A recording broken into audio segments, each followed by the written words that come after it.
En nombre del Padre, del Hijo, del Espíritu Santo. Amén. Queridos hermanos, tenemos nosotros la necesidad de saber siempre distinguir y de conocer las personas del único Dios. Estas personas son el Padre, el Hijo y el Espíritu Santo. La única religión que adora a un Dios que es uno y trino es el catolicismo, que es la verdadera religión, ciertamente. Y de esto debemos estar bien preparados siempre para dar respuesta de nuestra fe católica y defenderla y a la vez defendernos a nosotros mismos, pues la fe católica es la única arca de salvación. La Iglesia Católica es el único arca de salvación. Y está expuesta siempre a muchos ataques. Por lo tanto, uno debe aprender a defenderse del error. Principalmente, como digo, en contra de la Santísima Trinidad, porque es el verdadero Dios. Las demás religiones que dicen tener Dios no tienen un Dios trino. La única religión es el catolicismo. Entonces, lo que siempre se va a atacar es la Santísima Trinidad, negando la divinidad de alguna de las personas, como hacen con Jesucristo. Entonces, la Iglesia solemnemente celebra hoy la fiesta de la Santísima Trinidad, que es la fiesta de la fiesta, porque es la fiesta propia del catolicismo. La misma inefabilidad del misterio, como ya hemos dicho en otras oportunidades, el hecho de que nosotros no podamos llegar a comprenderlo, es imposible para nosotros llegar a comprender con nuestra propia mente, actúa como garantía del verdadero Dios y de la verdadera religión entre todas las formas de religión y conceptos falsos de Dios que se presentan en el mundo. Entonces, la Santísima Trinidad es para nosotros una garantía de estar en la verdadera religión, en la única arca que salva, y por eso debemos defenderla con uñas y dientes y defendernos nosotros también de los ataques de los errores. La Santa Madre Iglesia Católica es una escuela y una escuela sublime, y su misión como escuela consiste en enseñar y educar. Y la razón de esto, la razón por la cual tiene que enseñar y educar, se basa en dos prerrogativas o dos títulos sobrenaturales que fueron conferidos por Dios a la Iglesia. La primera de esas prerrogativas consiste en la expresa misión y autoridad suprema del magisterio que le dio Jesús, que es el Evangelio que hemos leído hoy. Me ha sido dado todo poder en el cielo y en la tierra, id pues, enseñad, dice Jesús, a todas las gentes, bautizándolas en el nombre del Padre y del Hijo y del Espíritu Santo, enseñándolas de nuevo vuelvo a repetir la palabra enseñar, a observar todo cuanto yo os he mandado. Yo estaré con vosotros siempre hasta la consumación del mundo. Por lo tanto, es bien claro este texto que le está diciendo a los apóstoles que deben enseñar. ¿Enseñar qué cosa? La fe, y sobre todo la fe en el Dios trino que acabamos de decir y que nosotros debemos defender. La segunda prerrogativa es la infalibilidad que Cristo confirió al magisterio de la Iglesia, junto con el mandato de enseñar, que ya hemos dicho, su doctrina.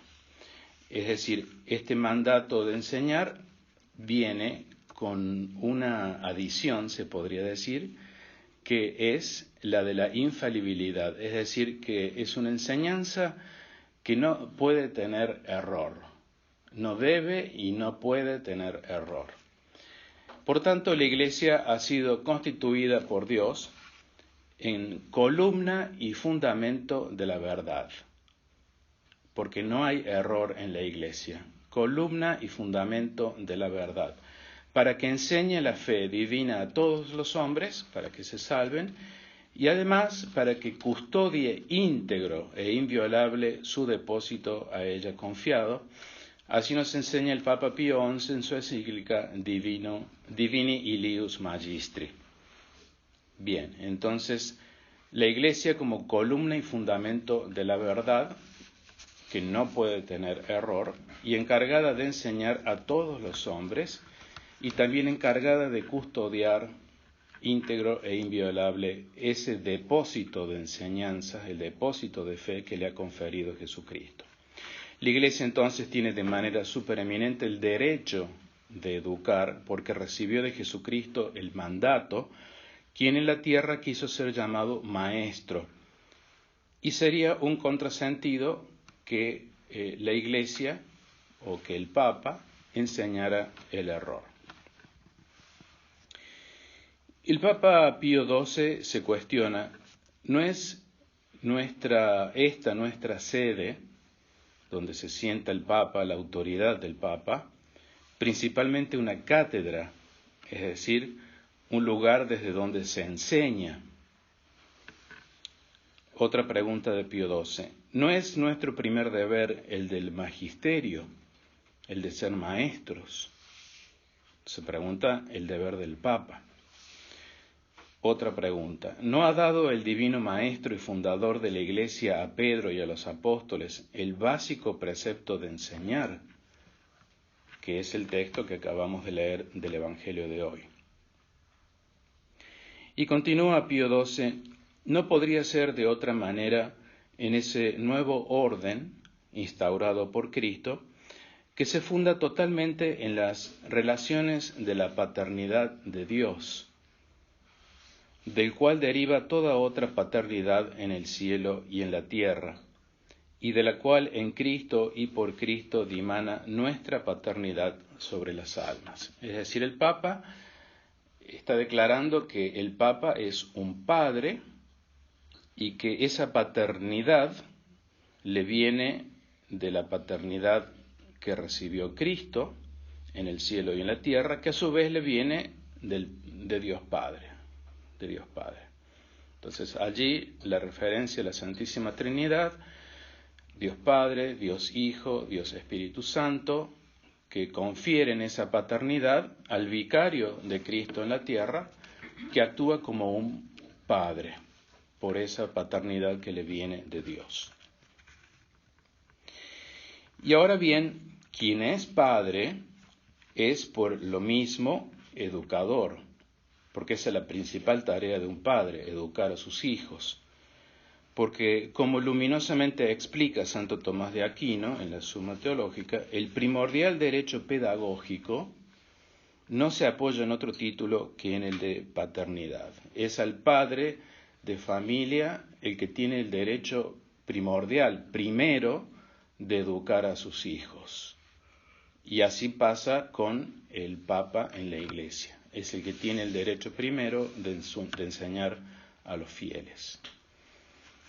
Sin embargo, algunos cuestionan este divino derecho primordial del Papa de enseñar la fe divina y de custodiar íntegro e inviolable el depósito de la fe, y dicen una herejía como que el Papa puede caer en herejía, puede cometer un error.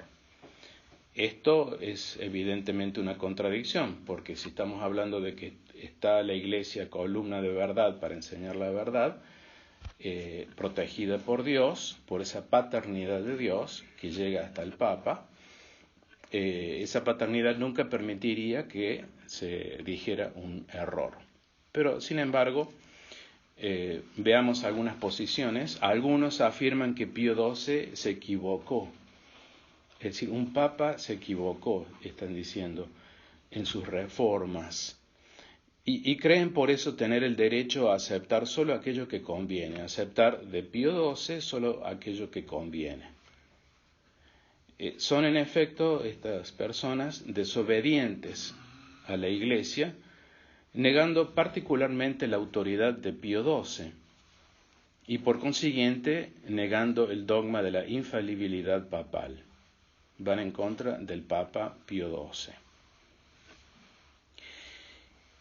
Otros también niegan el dogma de la infalibilidad papal, pero por otro motivo, por aceptar las reformas de un usurpador como Juan XXIII, que no es papa, principalmente su bochornosa modificación del canon de la misa, al agregar el nombre de San José, en contra de lo establecido por San Pío V en su bula Quod Primum Tempore, de que la misa, el canon de la misa es intocable. Por lo tanto, es evidente que este hombre, Juan XXIII, al tocar el canon de la misa, hace algo en contra de la verdad, en contra de lo establecido ya por un papa y un santo papa, San Pío V.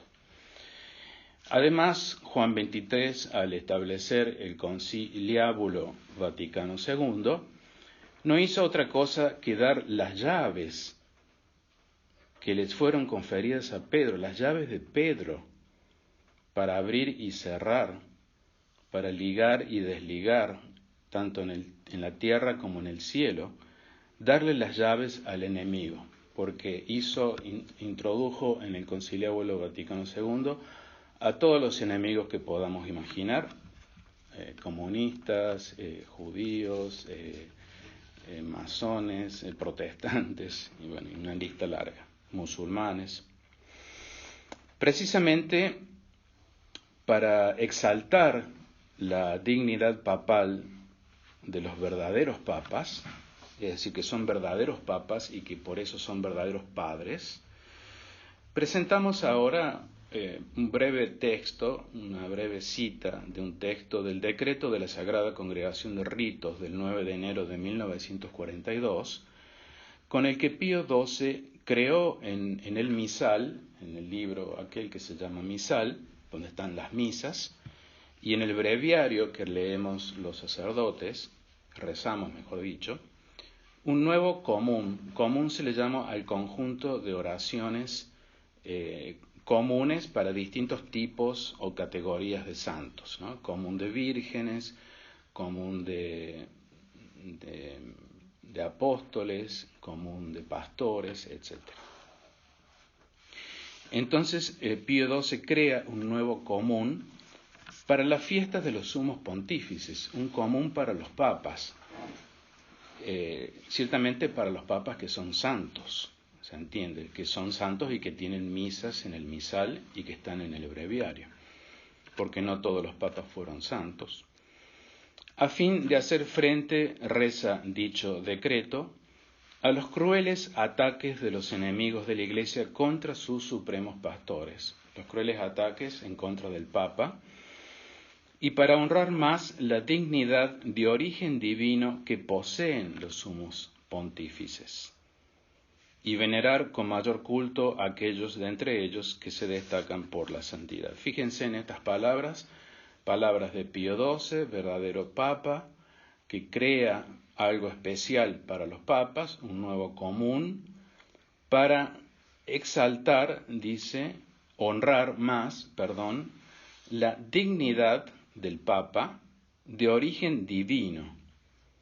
Tiene una dignidad como padre para enseñar la verdad de origen divino. No es un origen humano, no es porque él sea una persona buena que enseña la verdad, sino porque es Dios quien le protege para enseñar la verdad, es una dignidad de origen divino.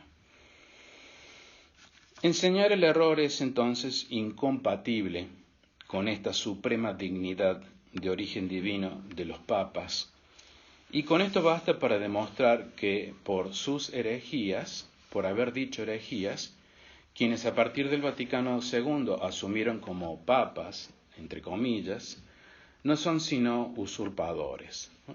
Porque enseñan el error y porque dicen herejías, la conclusión lógica es que no son verdaderos papas. Como ejemplo, basten las palabras de Pablo VI, escuchen estas terribles palabras que dice Pablo VI, cuando él se las dirige a los humanistas modernos, ¿no? El humanismo es lo que está reinando en todo el mundo. Dice así Pablo VI, también nosotros, como asumiendo el papel de papa, también los papas, se podría decir, también nosotros, y más que nadie, somos promotores del hombre. Eso lo dijo Pablo VI, y la verdad que no se puede creer. Promotores del hombre, cuando debería haber dicho somos promotores de Dios. La iglesia está para promover a Dios, para presentar a Dios al hombre. Y aquí este papa usurpador está promoviendo al hombre, ¿no? Poner al hombre en lugar de Dios. Terribles palabras totalmente contrarias a la doctrina católica, impropias de un verdadero papa. Y así, si alguien no nos explica estos errores, uno los puede ir comiendo, los puede ir tragando sin darse cuenta, sobre todo en la feligresía común, que no está al tanto, que no está siempre estudiando o hablando de este tema, y creen que estas palabras están bien, creen que lo que dice, lamentablemente, por error, ciertamente, no digo por culpa. Pero bueno, es necesario explicar los errores para defendernos de los errores y para honrar la verdad. Es pues necesario también adoptar una postura en contra de los herejes. Y así tenemos la historia de un padre del desierto, el santo abad Teodoro, que vivió entre los años 312 y 368 en Egipto, cuando todos los que seguían a Jesucristo y querían vivir una vida más cercana a Cristo se iban al desierto a vivir en monasterios, sobre todo en el norte de África y sobre todo en Egipto. Este santo abad Teodoro, por el espíritu de compasión por las faltas de otro, decía a un solitario: si estáis ligado con los lazos de amistad con alguno y éste tiene la desgracia de caer en un crimen contra la pureza, no le abandonéis y tendedle caritativamente la mano para ayudarle a levantarse de su caída. Pero si cae en la herejía y después de haberle exhortado a abandonar su error, veis que se obstina en sostenerlo, separaos de él, por miedo de que no os arrastre también consigo al abismo. Son palabras bien claras. Ayudar a quien cayó en la impureza, separarse de quien se obstina en la herejía.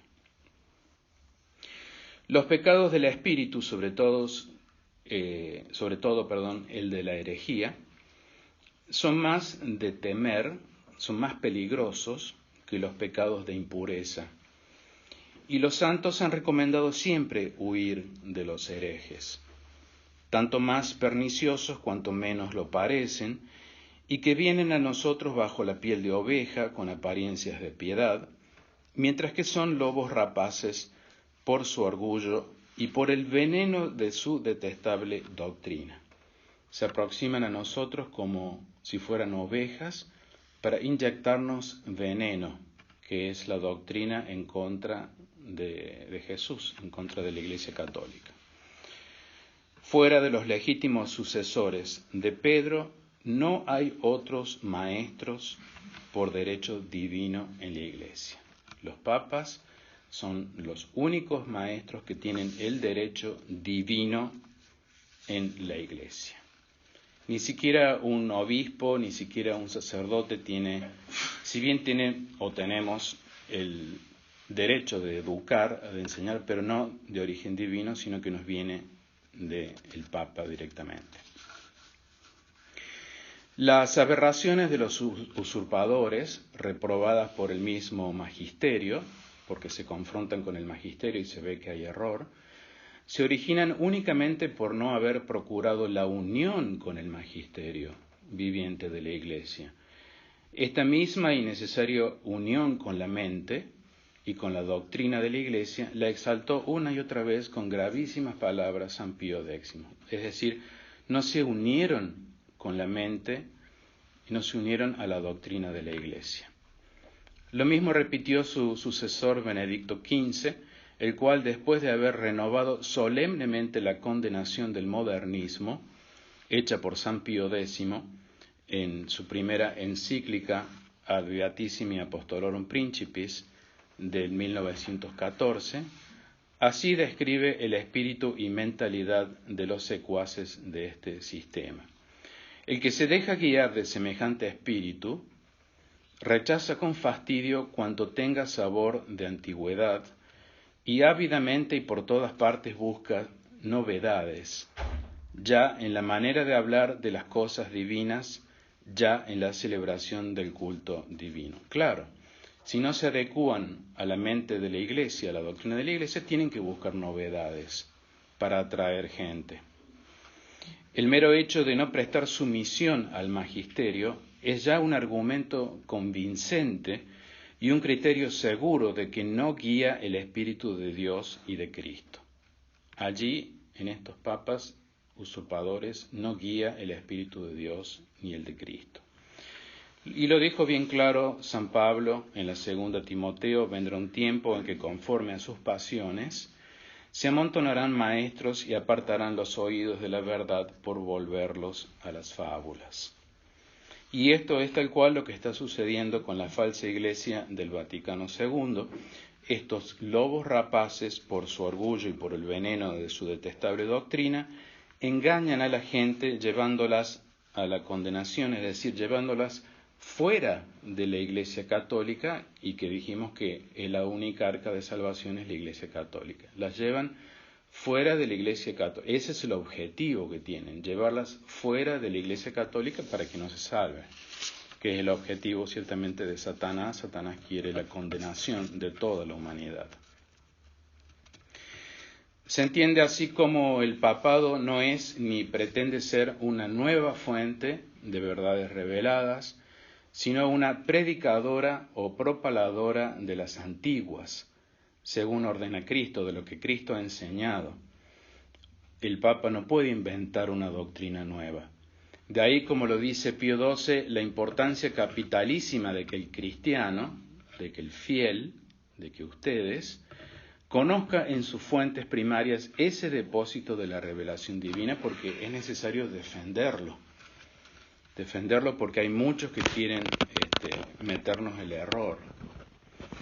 Erraría pues quien supusiese que un papa estuviera llamado a crear o enseñar verdades nuevas que no hubiera recibido de los apóstoles, sea por la tradición escrita en la Biblia, sea por la tradición oral de los mismos apóstoles.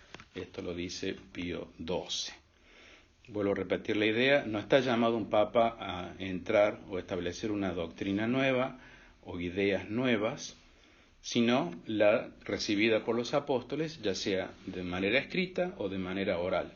La revelación, la Santa Biblia y la tradición oral que fue transmitida de boca en boca. La garantía de la verdadera enseñanza nos la ha dejado nuestro Señor en sus palabras, el texto que ya hemos leído: yo estaré con vosotros siempre hasta la consumación del mundo. Es decir, que el Espíritu de Jesucristo, que es el Espíritu de verdad, no nos puede abandonar. Y el Salmo 91 dice que la verdad, que Dios, que es la verdad, nos va a proteger siempre.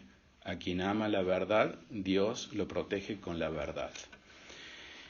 Y termina el versículo de San Mateo enseñándoles a conservar todo cuanto os he mandado. Conservar, no añadir algo nuevo.